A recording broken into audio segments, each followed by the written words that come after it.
gonna do today is get these front fender flares installed. What you'll need is, of course, the front fender flares. This should be in the trunk of your car. You'll need one of these little tools to pry off the tabs that's here holding everything in.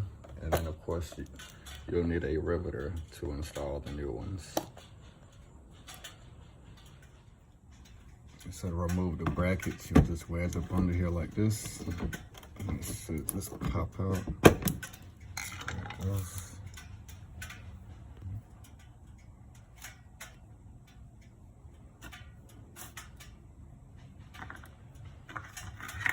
And then what we're going to do is line up these new ones. Put the tabs that we have here in each of the holes. And then you'll use the riveter to push it in and clamp it off. And here we go. That's what it looks like installed.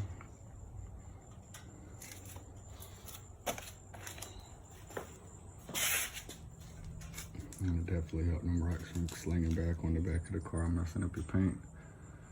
We're gonna go ahead and get the other side done. Now I'll straighten the wheels up and show you what it looks like.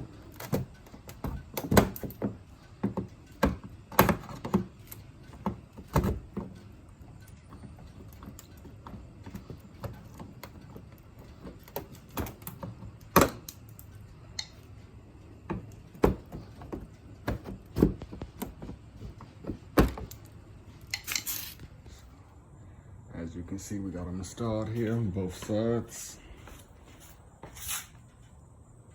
They look really nice.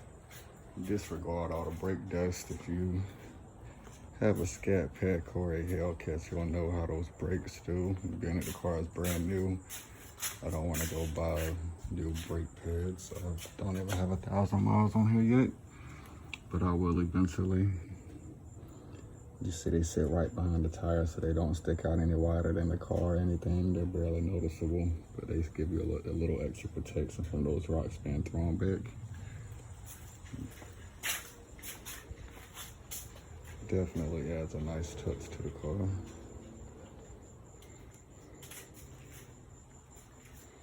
Alright, so stay tuned. We'll be back with some more.